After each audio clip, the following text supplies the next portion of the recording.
Cek. Ya, shalom. Puji nama Tuhan. Terima kasih atas kesempatan yang Tuhan berikan. Ya, saya mengucap syukur karena Tuhan begitu baik buat saya dan saudara.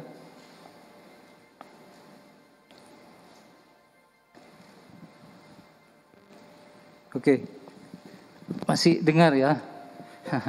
Saya pikir tidak kedengaran. Soalnya suara saya kan agak kurang keras. Baik, Bapak Ibu, saudara-saudara, kita melihat langsung aja di judul perikop ini. Injil Yesus adalah kekuatan Allah.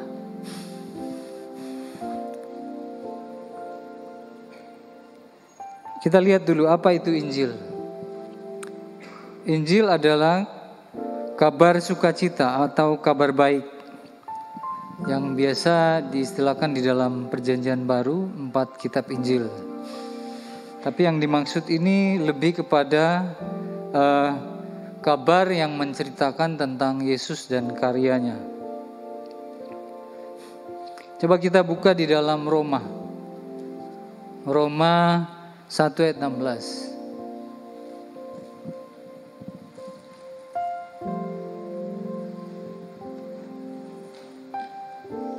Kita baca bersama-sama. 1, 2, 3. Sebab aku mempunyai keyakinan yang kokoh dalam Injil.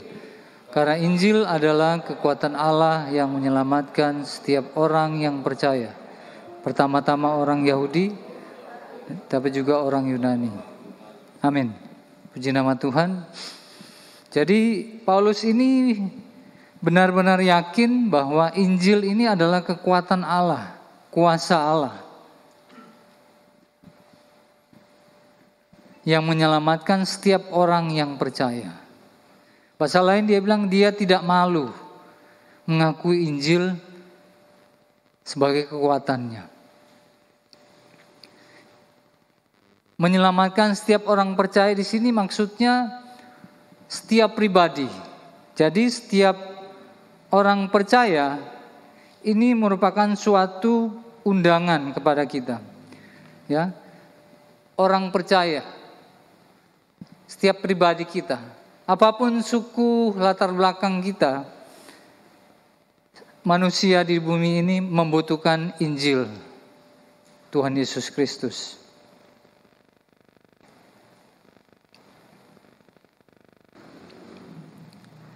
Yang percaya di sini merupakan suatu tindakan. Tindakan percaya, bukan cuma sekedar kita percaya. Saya percaya Tuhan Yesus. Tapi kita tidak mengalami. Kalau misalnya saya haus, anggap aja ini air. Anggap aja ya, cuma anggapan aja. Misalnya saya bilang gini, saya ini haus ya. Kalau saya minum air ini, saya pasti tidak haus, memuaskan dahaga saya. Tapi kita tidak mengambil. Kita hanya melihat dan berimajinasi, kalau saya ambil, pasti saya tidak haus. Saya akan dipuaskan dengan air ini. Tapi yang dimaksudkan oleh orang percaya di sini adalah kita mengambil tindakan dan kita minum air itu. Ya. Jadi Tuhan Yesus itu merupakan percaya kepada Tuhan Yesus yang dimaksud adalah suatu tindakan iman dari hati. Next. Mengapa Injil adalah kekuatan Allah? Karena saya mengambil ini banyak hari-hari ini Yesus itu cuma salah satu jalan. Padahal di Roma bilang dia ditentukan oleh Allah sendiri menjadi penyelamat. Ini kalau sudah mulai dikaburkan oleh pemahaman-pemahaman sekarang, terus kita mau mengikuti siapa? Karena ada Injil Barnabas. Kenapa saya menulis ini Injil Yesus? Karena ada Injil-Injil yang lain. Karena hari-hari ini dia bilang, firman Tuhan bilang akan muncul pengajaran-pengajaran yang sesat. Kalau kita tidak kuat di dalam iman kepada Yesus, kita akan dibimbang, diombang-ambingkan oleh ilah-ilah zaman hari ini. Kita lihat, mengapa Injil adalah kekuatan Allah? Yang pertama, ada 3M ya, saya tulis. 3M betul ya? Iya betul. Bukan 3 protokol ya, 4 ya kan? Memakai masker, mencuci tangan, menjauhi kerumunan. Ini 3M, saya simpulkan saja. Yang pertama, kita lihat, M yang pertama adalah mengubah hati manusia. Ini bisa terjadi di kalangan orang Kristen sendiri. Karena ada orang Kristen yang turunan, orang Kristen agamawi, dia harus menerima Injil. Dia harus menerima Injil. Karena hati ini merupakan suatu akar dari manusia. Dasar, esensi dari seorang pribadi manusia itu. Sebelum akar ini dirubah, perbuatannya tidak bisa. Itu akan memanipulasi. Kelihatannya baik di luar. Karena motivasi, tujuan, prinsip, tindakannya itu akan mempengaruhi kehidupan setiap orang percaya. Itu kenapa Injil Paulus berkata kepada jemaat di Roma. Mereka sudah dengar, sudah percaya. Tapi dia mengajak. Itu di ayat 15 dia bilang, aku ingin ke Roma, tapi belum ada waktunya. Supaya kita bisa membangun iman. Banyak orang Kristen sudah merasa cukup. Iman itu sudah, tidak seperti itu. Harus progres. Jadi kepercayaan itu harus dari awal sampai akhir. Itu suatu perjuangan yang luar biasa Bapak Ibu. Kita bisa berkata, saya sudah Kristen, ya kan? Saya sudah ke gereja. Ya karena tuntutan peraturan, undang-undang, kita harus memilih salah satu agama. Dan saya memilih di situ. Apalagi saya memang keturunan orang Kristen. Sehingga saya harus ke gereja. Yang pertama ini dia mengubah. Saya mengutip dari buku Tim Lahaye. Mungkin kalau Bapak Ibu yang suka membaca ya. Yang suka psikologi ini biasanya dipakai. Karakter yang diubahkan. Jadi manusia itu bisa diubahkan. Yang apanya yang diubahkan? Kerasnya tetap keras, tapi tujuannya yang berbalik. Misalnya tujuannya ke utara, timur, barat, utara, selatan. Dia akan balik ke selatan 180 derajat. Bukan 360 derajat, balik lagi. Ini yang Injil ubah di dalam kehidupan kita. Dia menjadi manusia yang baru. Menjadi manusia yang baru. Sangat nonsen kalau bilang ya. Itu saya sharing sama hamba Tuhan yang cukup senior juga. Perbuatan itu memang betul. Harus ada indikatornya. Ciri-ciri orang yang sudah menerima Injil. Dia akan didorong. Akan bersemangat di dalam hal-hal yang rohani. Dia akan merasa senang di dalam kumpulan orang percaya. 2 Korintus 5:17. Tidak usah dibuka. Jadi siapa yang ada dalam Kristus, ia adalah ciptaan baru. Sungguhnya yang lama sudah berlalu, yang baru sudah datang. Artinya kita yang sudah di dalam Kristus, Tuhan akan memperbaharui diri kita.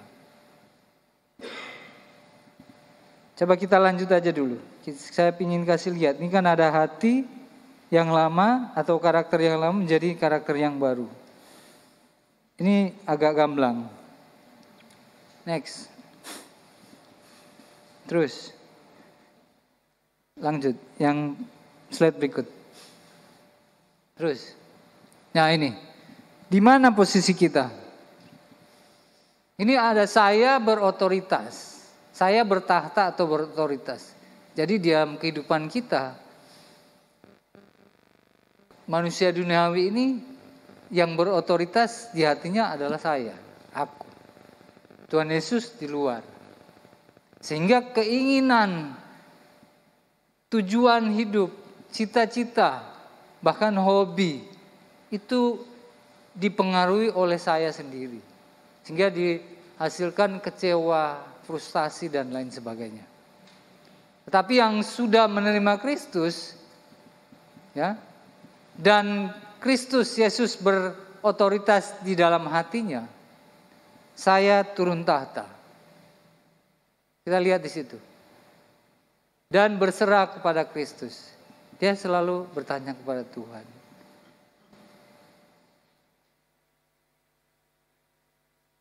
Bertanya kepada Tuhan.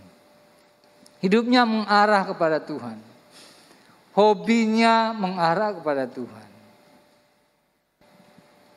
Kita tidak terikat oleh hal-hal dunia ini. Wah, mosok. Kalau kita sudah benar-benar hidup di dalam Kristus, mata rohani kita sudah tidak terlalu loh. Bukan enggak, ya kadang-kadang bisa, tapi tidak terlalu. Sampai misalnya enggak pegang HP. Saya kalau enggak pegang HP enggak bisa. Enggak bisa tidur saya. Saya kalau enggak melakukan ini enggak bisa saya. Berarti itu namanya sudah mengikat. Sudah menjadi berhala. Idol, berhala. Ini yang mau diubah sama Tuhan. Yang diubah sama, sebenarnya ada satu lagi yang saya lihat di sini. Manusia rohani tapi duniawi. Kok bisa? Iya. Belum, enggak ada. Jadi kalau saya mau gambar ada di tengah. Jadi saya itu yang berotoritas di kursi itu saya. Kristus dia sudah percaya Yesus. Tapi kehidupannya ini kita berada di antara ini. Mau menyeberang ke satu, kedua ini. Kita masih tarik ulur. Dan ini yang proses yang Tuhan kerjakan di dalam kehidupan kita. Saya kalau misalnya ada orang bilang gini, saya enggak bisa. Memang saya ini. Aslinya saya seperti ini. Nah, berarti ini tandanya dia belum dibaharui. Kalau orang sudah dibaharui, dia Tuhan terima kasih. Saya masih marah Tuhan. Saya tidak terima tapi Tuhan yang nyuruh. Saya tunduk sama Tuhan. Dan ini tidak gampang Bapak Ibu. Karakter ini yang mau diubah sama Tuhan. Karakter ini yang mau diubah sama Tuhan. Sehingga saya senang sekali. Dia bilang gini, sabaslah engkau hambaku. Ya Pak Modi. Pak Modi sering bilang itu. Dan Tuhan sangat sayang. Kalau misalnya ada ayat bilang, kematian orang benar itu sangat betul-betul dia hargai. Jadi enggak gampang mati gitu enggak. Misalnya barang-barang yang kita eman gitu ya, kita sayangi, kita jaga benar-benar. Dan itu prosesnya panjang seumur hidup. Jadi kalau kita mau menjadi perabot yang mulia, kita harus mau diperbaharui. Tidak ada manusia di bumi ini yang sempurna, tapi menuju kesempurnaan. Karakter ini yang dia bersihkan. Sehingga Ayub bilang apa? Jikalau engkau menguji aku akan muncul seperti emas.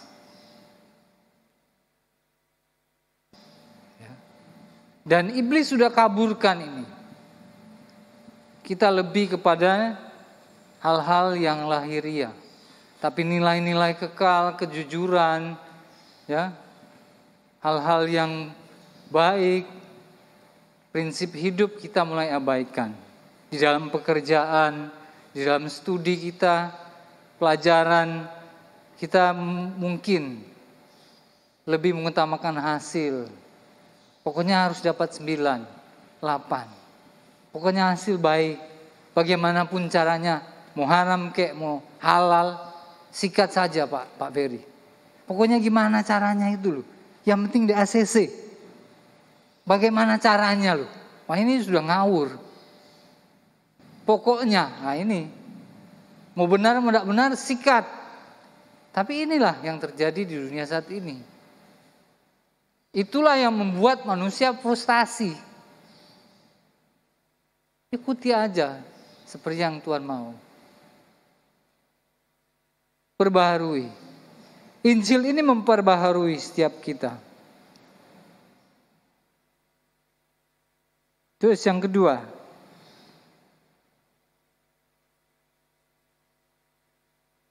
Ya. Udah 10 menit.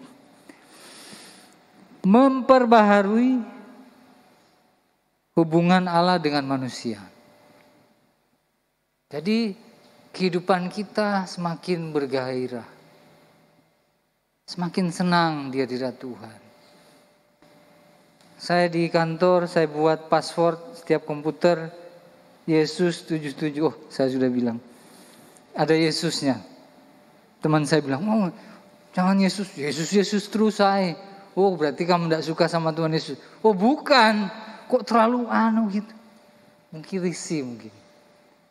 Saya ingat betul waktu saya sekolah Alkitab juga, teman saya, maaf ya, nggak ada di sini kok. Setiap hari dia nonton Nenek Lampir. Pas istirahat sore ada istirahat Bapak Ibu. Saya bilang, "Mbak, kok nonton Nenek Lampir itu loh? Kamu jadi hamba Tuhan kok. Sok rohani kamu. Kok mau jadi rohani atau rohana?" Saya bilang gitu. Ini kadang-kadang ini kan dari dasar hati ini. Ini yang mau dikorek, diperbaharui sama Tuhan. Relasi ini yang mau dibangun. Selama kita tidak mau, Tuhan pun tidak bisa. Karena itu haknya kita. Dia tidak seperti kayak robot, kamu percaya sama aku, kamu dirubah seperti ini. Tidak bisa Bapak Ibu. Pada waktu Adam dan Hawa mau ambil buah, dia mau ambil terus Tuhan langsung kaplok. Jangan, kamu kan sudah tak bilang. Dia kasih kesempatan. Kenapa? Dia mau menjadikan kita orang-orang yang dewasa. Karakter kita.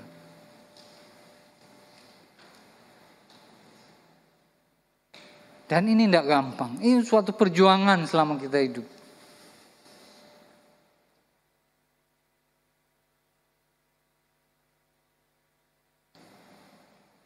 Indikatornya apa? Kita mulai suka saat teduh. Kita mulai suka dengar nyanyi-nyanyian firman Tuhan. Kemarin saya telepon mama saya. Ya cukup lama ya dia bertobat. Saya berdoa. Terus dia ngomong sendiri. Kalau mau berdoa itu susah. Berdoa. Mami berdoa. Nggak, kamu aja. Dia kan sampai dia bilang, "Masuk Tuhan bisa ngampuni saya?" Bisa, saya bilang gitu. Sekalipun dosa merah seperti kemermisi akan menjadi putih seperti bulu domba. Ya seperti nangis. Dan kemarin dia bilang, "Saya sekarang mulai bisa nyanyi, memuji Tuhan." Proses ini baru sama Roh Kudus. Dan setiap orang memang punya waktu sendiri-sendiri. Tapi itu jangan lama-lama Bapak Ibu. Di dalam Yohanes 1 ayat 12. Tapi semua orang yang menerimanya berikan kuasa menjadi anak-anak Allah. Yaitu mereka yang percaya di dalam namanya. Menerima tadi yang saya sudah gambarkan seperti air itu. Ada tindakan. di tempat saya kerja, dia dari Jawa Barat katanya. Akhirnya singkat cerita dia seperti kayak bambung gitu. Tidur di suatu ruangan yang kayak gudang gitu. Saya cerita, dulu kamu terima Yesus gimana? Oh, saya ke Tangerang, saya masuk gereja. Kok gitu? Bukan seperti itu terima Yesus itu. Masuk gereja terus kamu percaya sudah terima Yesus. Bukan. Harus ada suatu pengakuan di hati. Wahyu 3:20. Lihat, aku berdiri di muka pintu dan mengetok. Barang siapa mendengarkan suaraku dan membukakan pintu, aku akan masuk di dalamnya dan aku makan bersama-sama dengan dia dan ia dengan aku. Artinya apa? Ada suatu persekutuan. Jadi kalau Tuhan Yesus di hati, pasti ada persekutuan di hati. Dia akan rindu. Seperti kemarin khotbah bilang, Yohanes bilang apa? Sukacita itu akan keluar dengan sendirinya. Karena super persekutuan. Suatu kebutuhan. Kita boleh bekerja. Kita boleh harus memang belajar. Tapi hal yang esensi ini jangan ditinggalkan.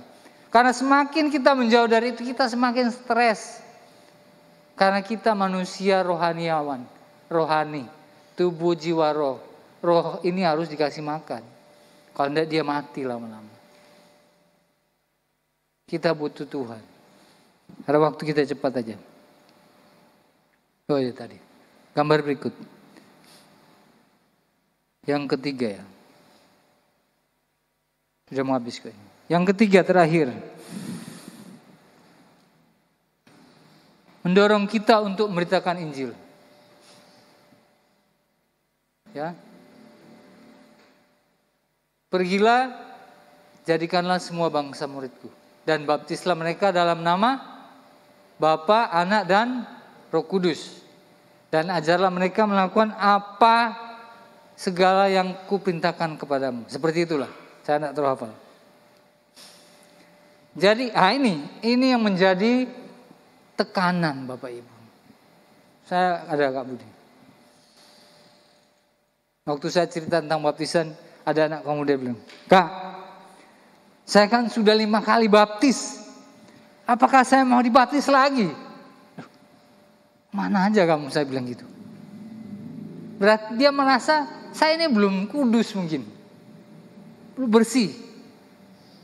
Saya mau bilang di sini. Jadi yang baptislah mereka dalam nama, bukan dalam air. Air itu kan suatu simbol. Tekanannya ini dalam nama Bapa. Jadi nama Yesus Tritunggal ini harus masuk di hati. Dia harus terima maksudnya. Menjadi manunggal di dalam dirinya. Selama orang itu belum manunggal dengan Yesus, dengan Bapa, dia akan balik lagi. Karena hatinya ini tidak diubah sama Tuhan. Harus diubah dulu karakternya itu. Dasar, hati ini dasar manusia. Hati adalah pelitanya Tuhan. Itu saya bilang tidak gampang. Karena kita sudah ada dosa keturunan. Dosa Adam dan Hawa itu turun ke kita. Kita tidak perlu mengajari anak-anak kita berbohong. Tidak perlu. Mereka bisa dengan sendirinya. Yang kita butuh Injil itu. Itu ada kuasa di dalamnya. Baptis. Jadi waktu mau dikasih kesempatan saya membaptis, saya tawarkan. Kamu yakin?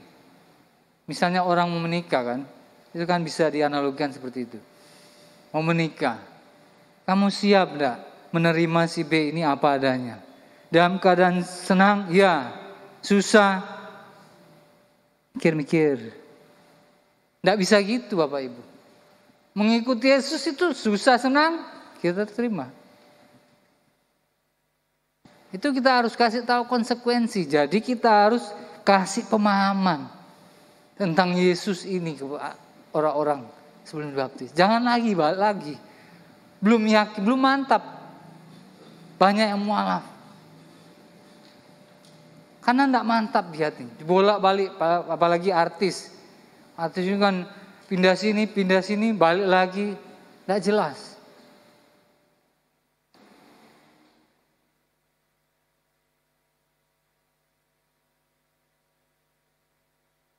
Ayat 16 di situ kan ada kekuatan, kuasa. Jadi ada kuasa setelah kita menerima, tapi semua orang yang menerimanya diberinya kuasa. Kuasa di situ adalah exousia, hak.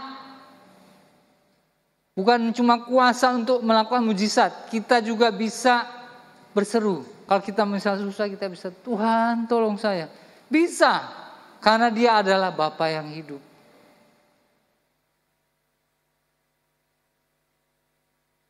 Dari kata dunamos, bergerak. Sehingga kita didorong untuk melakukan kehendak Tuhan. Jadi yang dimaksud di sini, ya, dimanapun dan kapanpun, kalau orang yang sudah menerima Injil kekuatan Allah ini, kita akan dimampukan. Dan kita mau menceritakan kepada orang-orang kita ketemu. Hasilnya, tujuannya kita untuk kekekalan. Untuk Tuhan. Kita dapat harta, berkat, kita berbagi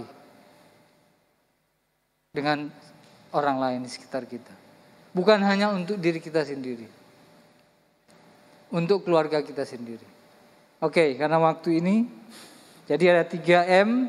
M yang pertama membarui. Membarui ya? Pertama Pak.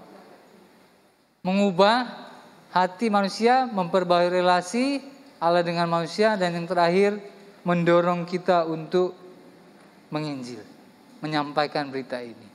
Ada suatu kehausan, ada keinginan, ada sukacita pada waktu kita menceritakan firman Tuhan. Banyak Bapak Ibu, kita lihat orang-orang sekitar kita. Di tempat pekerjaan, mungkin kolega kita, sesama teman partner kita cerita apa adanya.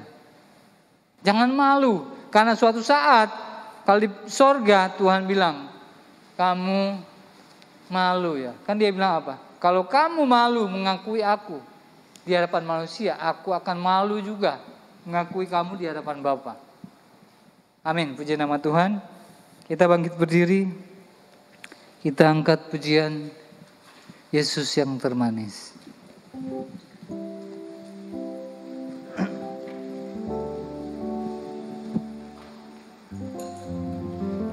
Yesus yang termanis buat jiwaku, buat jiwaku, buat jiwaku. Kita angkat tangan. Yesus yang termanis buat jiwaku, ku cinta sama. Sekali lagi.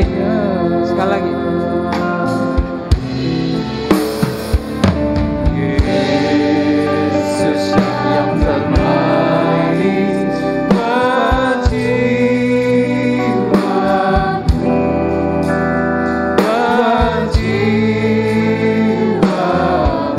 buat jiwaku, buat jiwaku.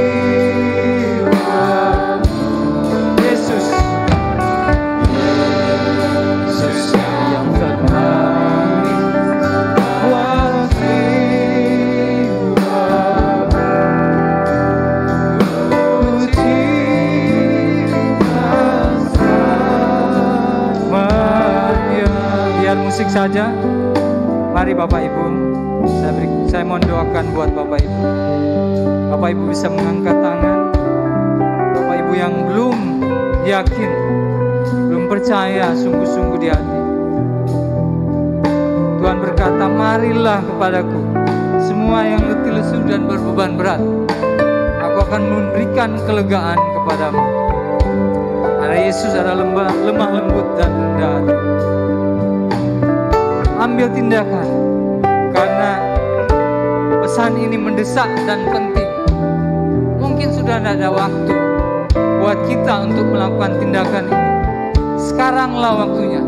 Sekarang ambil keputusan. Kita katakan, Tuhan, ikuti saya berdoa. Tuhan Yesus, saya orang berdosa.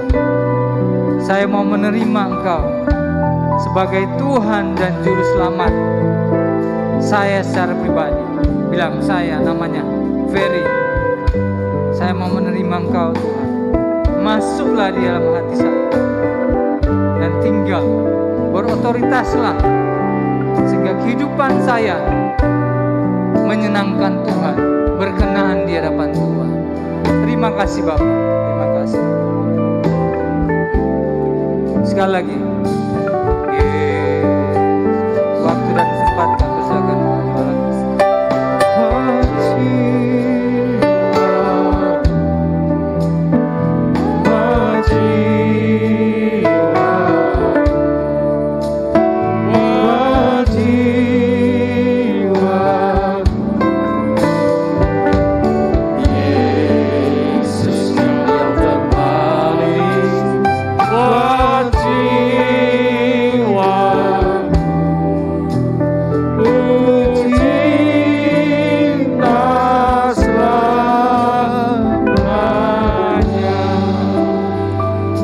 Terima kasih ya Tuhan. Sekarang kami lebih kuat karena kami memiliki kekuatan Allah.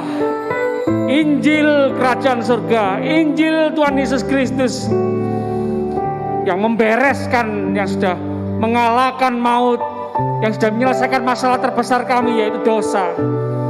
Tuhan menerima kami orang berdosa, Tuhan mengampuni kami orang berdosa, Tuhan menyelamatkan kami orang berdosa. Oh, sukacita yang besar, kekuatan yang luar biasa membuat kami menjalani hidup ini bersama Tuhan. Jiwa-jiwa diselamatkan. Tuhan pakai kami semua. Terima kasih Tuhan, terima kasih. Kami akan pulang dengan sukacita, menikmati semua yang terbaik dari Tuhan. Anugerah Tuhan terus melimpah dalam kehidupan kami. Kami berdoa, bersyukur, percaya demi nama Bapa, Putra, dan Roh Kudus, Allah yang esa, yang kami kenal, yang kami panggil dalam nama Tuhan Yesus Kristus, Tuhan dan Juru Selamat kami yang hidup. Haleluya. Kita semua yang percaya sama-sama katakan